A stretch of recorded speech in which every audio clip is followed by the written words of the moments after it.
And now I'd like to welcome to the program Sergeant Sarah Ashton from the Armed Forces of Ukraine and the General Staff. Hello, Sarah. It's great to see you, and thanks for joining us on TVP World.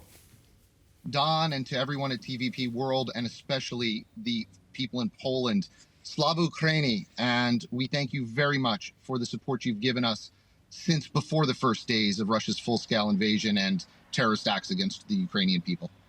Well, thank you once again for joining us. And of course, you know, the subject of discussion right now is the situation we're seeing in the U.S. Congress. I know you've been following it closely.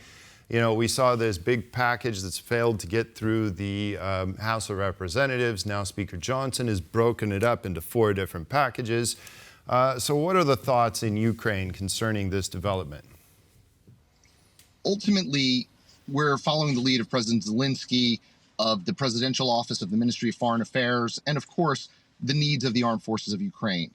And the sooner the aid arrives, the better. That's very clear. However, I think a lot of us here in Ukraine understand that the political dynamic in the United States is one of robust debate right now.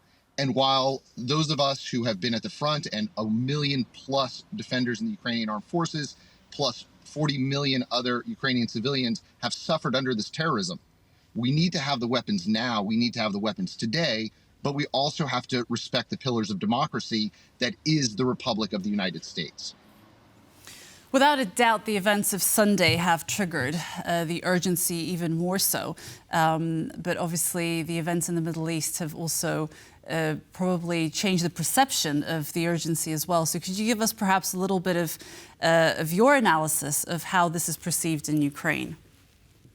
We know that the Ayatollah's government is one and the same in carrying out terrorism in the same way Vlad Putin does.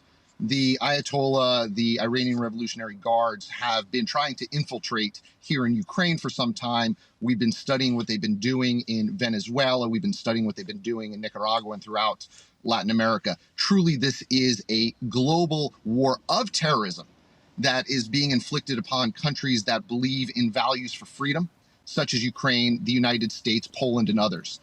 And so this is almost the culmination of what happened in Israel, what happened in Ukraine over the weekend, this horrific terrorism being carried out by the Russians and Iranians and their partner states, is the culmination of the world needing to realize that if this global terrorism is not decimated and destroyed once and for all, dark times are upon us. However, freedom will reign, liberty and liberation will be Ukraine's. Concerning the air defense that Ukraine so badly needs right now, we saw those recent attacks in Kyiv and, of course, on cities across Ukraine. There are certain European partners, Poland included, that can provide Patriot Batteries to Ukraine and receive them with President Biden's approval without any congressional approval. I don't know if you know, but has the request been made of other European partners to provide these badly needed Patriot Batteries to Ukraine? I think within my position as a sergeant in the Armed Forces of Ukraine, the best light I can shed on this is to state that there's ongoing dialogues here in Kyiv with our partner nations across the world. And as the foreign minister stated, there are excess, or it would seem to be excess missile defense batteries sitting in some of our partner countries. And at this point, it's just a question of when we receive them as opposed to if we're going to receive them. Because there's no doubt in our minds here in Ukraine that our allies and partners across the globe are going to step up and understand that the terrorism that's being inflicted upon the Ukrainian people has to end before we can return the country to its 1991 borders and institute President Zelensky's 10-point peace formula.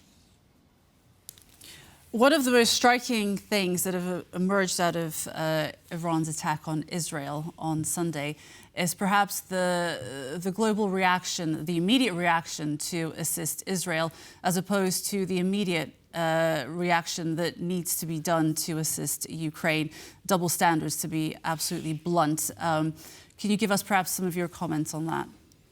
Sure. In July of 2023, the Biden administration was discussing the scenario of an Israeli security pact for Ukraine. Now, Israel, Taiwan, and certain other states that are not in NATO have robust security pacts written into the law with the U.S. So what we were seeing on Sunday was the U.S. reacting and acting according to the letter of the law. Unfortunately, since those July statements by the Biden administration of protecting us in a way that the Israeli security pact would be, we haven't seen anything come to fruition. So while we're being stymied with NATO, we're also being stymied in this bilateral approach to defense initiatives with the U.S. The U.S. is our greatest allies. While I'm sitting here wearing the uniform of Ukraine, I will never criticize the United States of America, my home country. But what I will do is gently point out the fact that there can't be a double standard when it comes to the United States leadership across the world. The United States can fully protect Taiwan, can fully protect Israel, and most definitely can fully protect Ukraine if and when they can come together from a political standpoint and find the political will to say enough is enough against this Russian, Iranian terrorist cabal. Right. Well, that's the single most difficult problem this year in an election year in the United States is political will and getting political leadership out of the United States. Well, Sergeant Sarah Ashton Cirillo, Ukrainian Armed Forces General Staff, thank you very much for joining me. We appreciate it. It's an honor, Don. Again, Slava Ukraini.